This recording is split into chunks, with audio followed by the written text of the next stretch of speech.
Très bien. Merci à tous d'être venus si tôt ce samedi matin. Heureusement, heureusement, je ne sais pas, il ne fait pas beau, donc la tentation d'aller à la plage, du coup, vous a échappé. Peut-être, oui, quelques mots sur Mission Isméry, que vous devez connaître pour la plupart, j'imagine. Et peut-être avant tout même, d'ailleurs, comment je suis arrivé à Mission Isméry. Donc pour certains, vous devez me connaître, j'étais à l'AED avant, l'aide à l'Église en détresse, pendant 21 ans. Et on avait des projets dans plus de 150 pays, notamment des pays à majorité musulmane. C'est d'ailleurs les pays où c'était le plus compliqué pour les chrétiens, enfin en tout cas numériquement, parce qu'après il y a quand même aussi des complications, même peut-être sans doute plus graves dans des pays comme la Corée du Nord, même la Chine, par certains aspects c'est compliqué. Mais bon, les pays à majorité musulmane, de fait, ça représente quand même un certain nombre de pays. C'est tout le Moyen-Orient, c'est toute l'Asie centrale, c'est toute la bande sahélo-saharienne, c'est le sud-est asiatique. Et notamment l'actualité de ces dernières années avec la crise autour de l'Irak et de la Syrie, avec notamment l'État islamique, fait que nous y avons eu beaucoup de projets et que j'ai eu l'occasion d'y aller très souvent. Et une chose, alors on était là pour aider les chrétiens évidemment, mais une chose qui m'avait marqué déjà à l'époque, c'est que lors de chacun de mes voyages, je rencontrais des personnes d'origine musulmane qui s'étaient converties. Et pourtant, ce sont des pays où ce n'est pas à proprement parler conseillé. Vous savez sans doute que quitter l'islam est formellement interdit dans la foi islamique. Normalement, l'apostasie, c'est-à-dire le fait de quitter sa religion, est puni de mort. Alors, ce n'est pas forcément ce qui se passe dans les faits toujours, mais ça peut arriver et ça arrive. Et en tout cas, ce qui est certain, même en France, c'est que les personnes d'origine musulmane qui quittent l'islam se retrouvent dans des épreuves assez immédiates de tensions familiales, voire de rupture familiale, qui peut être provisoire, mais qui peut, dans certains cas, être plus durable, et qui peut aller même jusqu'à des menaces physiques, et la nécessité même de s'éloigner et de perdre la trace pendant un moment du fait de la volonté d'une partie de la famille ou de l'entourage de vraiment s'en prendre à la personne, y compris en France. Donc ce sont des choses qui sont quand même assez graves. Et du coup, lorsqu'on est en Arabie Saoudite ou en Iran, dans des pays où, a priori, non seulement l'islam est la religion dominante, mais obligatoire, imaginer que des personnes puissent se convertir, c'était tout de même étonnant. D'autant plus que vous pouvez l'imaginer, il n'y a pas, comme ce que nous allons faire cet après-midi, des missions de rue, dans les rues de Jeddah ou de Téhéran, en tout cas moins, enfin même sans doute pas beaucoup. Et la manière dont les personnes se convertissent là-bas, souvent il y a deux canaux. Alors, la conversion, c'est un don de Dieu, mais les deux canaux principaux, c'est le premier, Internet. Donc ça, c'est pas très surprenant. Vous avez des émissions aujourd'hui dans toutes les langues, en arabe, en farsi, en turc, fait par des personnes, des prédicateurs, soit catholiques, soit protestants, des personnes aussi d'origine musulmane converties. Eux, ce sont ceux qui ont le plus d'impact. D'autant qu'en général, ce sont des personnes du cru, et donc qui connaissent parfaitement la langue et la mentalité de leurs ex-coreligionnaires. Et donc, ça a un impact parce que tout le monde a accès plus ou moins à Internet. Et je me rappelle d'une télévision au Liban, par exemple, qui émettait, et ils avaient tous les jours des questions de musulmans de toute la péninsule arabique, y compris d'Arabie Saoudite, de femmes qui disaient, voilà, j'ai vu votre émission, ça m'interpelle, je suis intéressé. Et donc, ça pouvait être un début de cheminement, voire même de conversion, grâce à ce canal.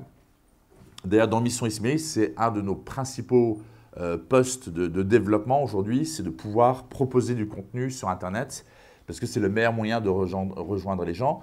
Bien sûr, la mission de rue, rien ne remplace le contact direct, mais de fait, cet après-midi, même si on est très nombreux, on va pouvoir toucher quelques dizaines de personnes. Sur Internet, vous pouvez toucher des milliers, des centaines de milliers de personnes pour peu que l'émission, le contenu soit bien préparé. Voilà, il n'y a pas de limite finalement au nombre de personnes que vous pouvez toucher. L'autre canal plus surprenant de conversion, vous en avez déjà entendu parler, ce sont les songes, des personnes qui voyaient le Christ, voyaient la Vierge Marie. Enfin, c'était assez étonnant parce qu'on en rencontre moins en France, enfin moi personnellement. Et donc ces gens en fait ont une certaine sensibilité spirituelle que peut-être nous avions avant, que nous avons perdu, qui fait que à partir de rien, sans aucune médiation humaine, d'un seul coup, ils se mettent à chercher le Christ, à en servir davantage. Et c'est tout à fait étonnant. Et j'en rencontrais à chaque voyage, ce qui fait que cette dimension de conversion de l'islam au christianisme, y compris dans encore une fois, des pays où vraiment c'est pas du tout conseillé, m'interpellait déjà. Alors, sans vouloir donner des chiffres à tout prix, d'autant plus qu'il faut les prendre quand même avec un peu de recul, mais les protestants, par exemple, qui sont beaucoup plus actifs sur le terrain, pour différentes raisons, sans doute parce qu'ils croient encore à l'évangélisation, ce qui est sans doute le cas dans l'Église catholique encore, enfin c'est un autre débat, mais surtout ils ont une capacité à opérer clandestinement qui est beaucoup plus facile que pour nous. Nous, les prêtres catholiques, ça met du temps pour les former, ils répondent à une hiérarchie, il y a une visibilité en tout cas de l'Église catholique que les protestants et les évangéliques en particulier n'ont pas forcément. Et donc ils peuvent ordonner des autochtones, des pasteurs, de petites cellules un peu partout. Et de fait, je ne cherche pas à excuser l'Église catholique, hein, mais c'est factuellement un constat, que ce soit dans le monde musulman ou en Chine ou dans d'autres contrées hostiles au christianisme. De fait, ils ont une capacité opératoire, opérationnelle, plus importante que nous. Bon, bref, toujours est-il que ces gens-là, que nous disent-ils, en Iran par exemple, 800 000 convertis. C'est énorme. Alors, les Iraniens ne sont pas des Arabes, ce sont des Perses, ils ne sont pas sunnites, ce sont des chiites. Les chiites réfléchissent un tout petit peu plus que les sunnites. Enfin, on ne va pas rentrer dans ces détails. Toujours est-il que, est-ce qu'ils sont même vraiment musulmans? Est-ce qu'ils ne sont pas au fond d'eux restés zoroastriens, leur religion d'origine? Mais bref, il y a vraiment beaucoup de conversions. Alors que ce n'est pas du tout autorisé, ni permis, ni une bonne idée, humainement parlant. Mais vous en avez également en Arabie Saoudite, vous en avez partout. Donc c'est vraiment un événement qui se produit aujourd'hui. Il faut lire un peu le signe des temps. On pourrait parler de l'Ukraine d'ailleurs, si on parle de signe des temps. Mais ce n'est pas le sujet, malgré que c'est un sujet intéressant aussi. À part la présence de combattants tchétchènes, pour le coup, l'islam n'est pas un sujet premier dans la question ukrainienne. Il y a quelque chose qui se passe dans le monde musulman aujourd'hui. Pour faire très bref, et pour terminer cette petite introduction sur Mission Ismeri, dans le monde musulman qui est très divers, on le prend souvent de manière monolithique, mais en fait, il est très divers. On peut schématiser en disant qu'il y a trois grandes parties aujourd'hui dans le monde musulman. Une partie qui se radicalise, y compris en France, une petite partie, mais qui fait parler d'elle, qui est très organisée, qui est très dynamique, qui est très active et sans doute efficace. Ensuite, il y a une grosse partie qui se sécularise, en fait, qui prend ses distances avec la pratique. On pourrait parler de distanciation sociale, pratiquement, une expression à la mode depuis 2 ans, où, on va faire le ramadan, oui, mais la pratique de moins en moins, et avec vraiment quand même de plus en plus de remise en question par rapport à la cohérence de l'islam. Beaucoup de personnes dans ce groupe, un peu quand même frappées par l'extrême violence que l'islam peut faire apparaître de temps à autre, notamment avec l'épisode de l'État islamique, et donc des personnes qui se sécularisent, voire deviennent athées. Il y a un gros processus d'athéisme dans le monde musulman aujourd'hui, à tel point que, par exemple, les députés égyptiens proposaient de criminaliser l'athéisme. Ça veut dire que ce n'est pas juste 2 pauvres Égyptiens d'Alexandrie qui se posent des questions, c'est que c'est un mouvement de fond. Et ça les inquiète forcément, parce que si Ces pays-là sont des théocraties, des dictatures religieuses. Il y a un contrôle, notamment en Arabie Saoudite et en Iran, de manière évidente, de la part des religieux. Et s'ils perdent ce moyen de contrôle, eh bien c'est une remise en cause totale de leur société, de l'organisation, du contrôle de leur société. Et enfin, vous avez une petite partie qui, toujours dans ce phénomène de distanciation par rapport à l'islam, de remise en question, cherche d'autres choses, cherche ailleurs, et se laisse interroger par le christianisme. Alors soit ils ont un songe, donc là ça va plus vite, soit se mettent à chercher sur Internet ou autre en quoi consiste le christianisme. Il y a une attraction, une répulsion aussi, mais quand même une attraction par rapport au monde occidental, et notamment ce qu'ils associent au monde occidental, c'est-à-dire le christianisme.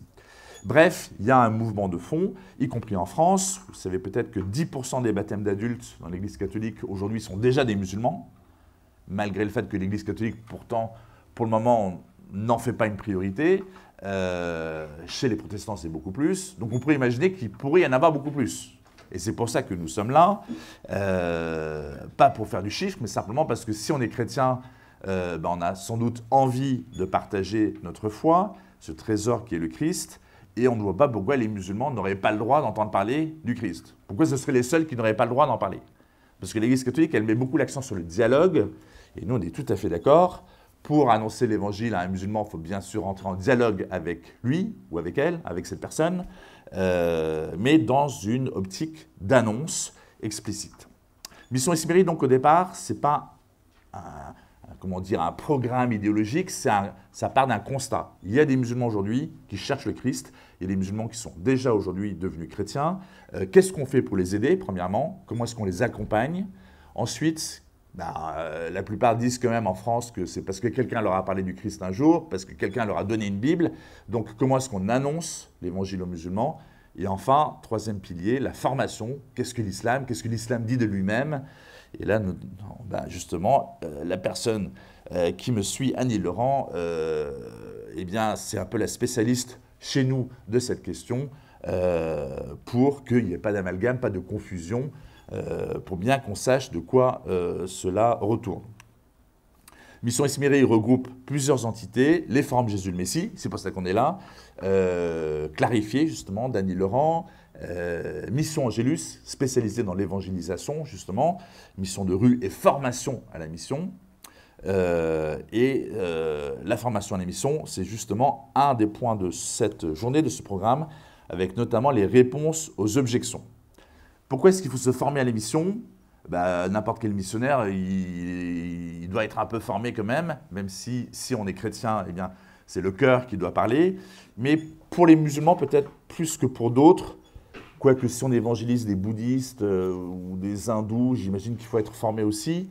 Mais pour les musulmans, ils ont leur propre référence religieuse, leur propre connaissance plus ou moins précise de leur foi. Il ne faut pas oublier que l'islam, c'est quand même aussi un antichristianisme, ce qui fait que dès le départ, vont arriver un certain nombre d'objections. Et en fait, c'est assez simple, vous allez voir, ce sont toujours les mêmes. Donc elles sont toujours centrées sur la personne du Christ, ou alors sur la Bible, ou sur le christianisme. Donc on va les décliner pour réussir à passer ce premier mur qui pourrait neutraliser, stériliser l'annonce, alors qu'en fait c'est assez facile de les dépasser. Ce qu'il faut retenir, et notamment pour ceux qui feront peut-être de la mission de rue cet après-midi, c'est qu'en fait c'est assez facile dans la rue d'annoncer le Christ à des musulmans, enfin c'est-à-dire le premier contact. Pourquoi? Parce que ça les intéresse. Si vous allez trouver des Gaulois, en fait aujourd'hui la question de Dieu, elle n'est pas première chez eux, hein. Elle n'est d'ailleurs même pas seconde, ni troisième, enfin ça ne les intéresse pas. Bon, ça reviendra à mon avis, hein. L'archevêque de Bamako au Mali m'avait dit il y a quelques années, aujourd'hui il y a une éclipse de la foi en Occident, mais ça ne va pas durer. Bon, alors, je sais pas. Elle dure encore un peu, mais c'était qu'il y a quelques années. Donc peut-être que. Et puis je ne sais pas s'il était prophète, mais c'est un pays qui va bien par ailleurs, le Mali. Toujours est-il que les musulmans, eh bien, vous n'allez pas avoir de problème. Ça va les intéresser. Tiens, quelqu'un qui parle de Dieu. Alors déjà, premièrement, ils vont être surpris de rencontrer un chrétien. La plupart n'en ont jamais rencontré. Enfin, en tout cas, de chrétiens pratiquants qui s'assument en tant que tels. Ensuite, ça va les intéresser parce que non seulement c'est un chrétien, mais un chrétien en plus qui annonce sa foi. Enfin, c'est très, très étonnant pour eux, vous voyez. Et même s'ils n'ont pas de temps, ils sont là, surtout à Paris, ils sont pressés, ben, en fait, ils s'arrêtent et vous pouvez les garder 1 heure parfois. Alors, ça ne veut pas dire que vous allez les convertir, ça ne veut pas dire que d'un seul coup, ils vont demander le baptême, se mettre à genoux, mais ça va les intéresser. Vous voyez. Bon, donc n'ayez pas peur. Et surtout, en fait, c'est un moment intéressant parce que ce sont des personnes que la question de Dieu, même ceux qui sont dans cette partie sécularisation, etc., que j'ai évoqué tout à l'heure, ça reste une question pour eux. Alors, deux, trois petites remarques introductives. Celui qui refuse, bien sûr, ben, on ne va pas insister. Hein, ça ne sert à rien de perdre du temps ou de s'énerver. Celui, on ne donne pas à manger à quelqu'un qui n'a pas faim. Ensuite, très rapidement, mais je vais y revenir tout à l'heure, il y a la personne qui va vous dire que Dieu ne peut pas avoir de fils. Ça, c'est vraiment leur première objection. Et alors, on ne va pas rentrer dans un débat théologique. Il faudra vite passer aux questions. L'idée, c'est de leur poser des questions. Le musulman ne se pose pas de questions. Bon, le chiite un petit peu plus. Mais le sunnite, en fait, depuis la fin du XIe siècle, la fermeture de l'Ijtihad, le Coran est pétri de contradictions, est profondément incohérent. Et comment est-ce que l'islam a résolu ça? Eh bien, justement, en disant, bah, c'est fini, on ne se pose plus de questions. Parce que comme ils ne savaient pas y répondre, donc c'est un moyen, c'est habile, hein, ça fait 9 siècles que ça dure. Mais du coup, c'est interdit de se poser des questions. Ça va être la récitation, ils vont apprendre par cœur, mais il ne faut surtout pas se poser de questions. Et donc nous, notre objectif, ça va être de leur faire se poser des questions. Bon, vous me direz, ce n'est pas que les musulmans, hein, on pourrait commencer à imaginer que les Français puissent se poser des questions sur l'Ukraine, par exemple. Enfin, c'est un autre sujet. Ou sur le Covid, ou sur bon, bref. En tout cas, là, on parle des musulmans, donc on va rester avec eux. Il faudra toujours revenir aux questions. Alors, les questions, la stratégie, ça va être quoi? D'abord, de les faire réfléchir grâce à des questions, et enfin, de leur donner l'évangile, d'une manière ou d'une autre. On a des petits évangiles. J'imagine qu'on en a tout un stock là pour cet après-midi. L'idée, c'est qu'ils puissent repartir avec. Et alors, bien sûr, ce n'est pas de leur forcer de le remettre dans la poche, mais ils ne vont pas forcément le jeter. Il y a peu de chance d'ailleurs, parce que malgré tout, c'est sacré pour eux quand même. Donc, ils ne vont pas forcément le lire tout de suite, ils vont le mettre dans un coin, mais un jour, ils se mettront peut-être à le feuilleter, et là, on aura réussi.